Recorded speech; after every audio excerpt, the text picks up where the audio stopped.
सहरा में ऊंट का सफर। रेत के सुनहरी समुंदर में एक जवान ऊंट क्रीम रंग का था, जिसका नाम महर था।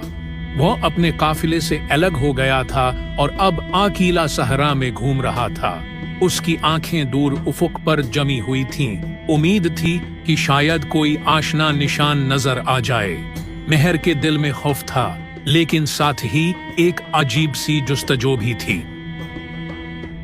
पहला दिन गुजरा। सूरज की तपती करने मेहर के जिस्म पर पड़ रही थीं। उसने अपने कोहान में जखीरा शुदा पानी पर गुजारा किया। शाम को जब ठंडी हवाएं चलने लगी तो महर ने अपने पांव जमीन पर टेक दिए और आसमान की तरफ देखा। सितारे उसके लिए रहनुमा बन गए, जैसे उसके अजदाद को राह दिखाते थे। दूसरे दिन सुबह सवेरे उठकर महर ने अपना सफर जारी रखा। दोपहर के वक्त उसे एक छोटा सा खजूर का दरख्त नजर आया।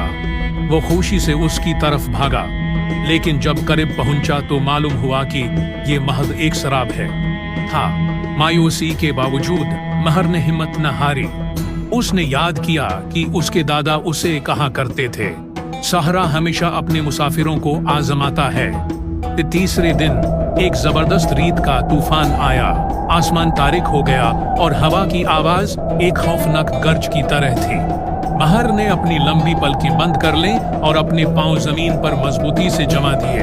उसने तूफान के खिलाफ डटकर मुकाबला किया, अपनी मजबूत कामत को हवा के तेज झोंकों के सामने न झुकने दिया। घंटों की जदोजहद के बाद तूफान थम गया।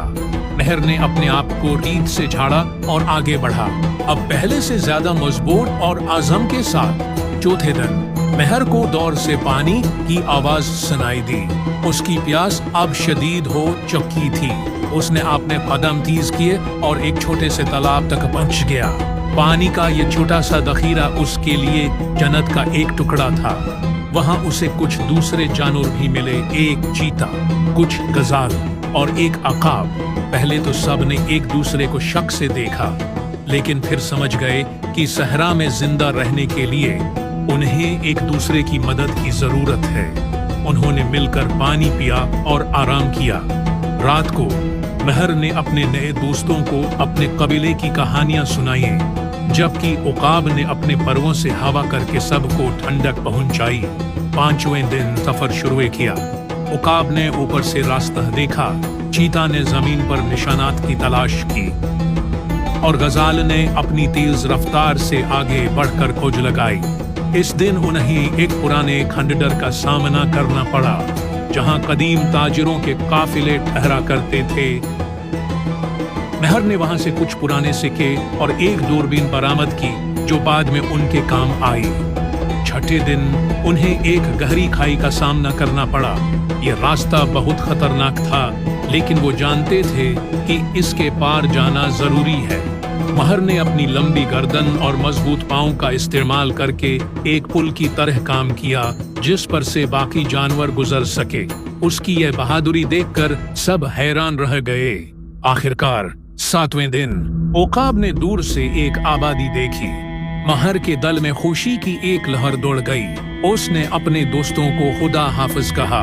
हर एक को एक खास तहफन दिया, चीते को एक पराना सक्का, गजाल को एक छोटा सा आईना और अकाब को वह दूरबीन जो उन्होंने खंडर से निकली थी। फिर वो आबादी की तरफ चल पड़ा। जल्द ही वो अपने काफिले से जा मिला। उसके मालिक ने उसे देखते ही पहचान लिया और गले लगाकर कहा, वाह महर, तुमने सहरा की आजमाइश में कामयाबी हासिल कर ली। अब तुम एक हकीकी सहराई सफीर बन गए हो। महर ने फखर से अपना सर ऊंचा किया। उसकी आंखों में अब एक नई चमक थी। उसने अपने सफर की दास्तान सुनाई, जिसने सबको हैरत में डाल दिया। उसके मालिक ने फैसला किया कि अब महर काफिले का रहनुमा बनेगा। इस रात जब महर सो रहा था, उसने ख्वाब में अपने नए दोस्तों को देखा।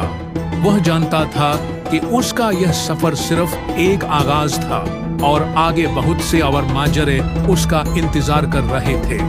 उसने अहद किया कि वो एक दिन अपने दोस्तों से दोबारा मिलेगा और उनके साथ नए सफर पर निकलेगा।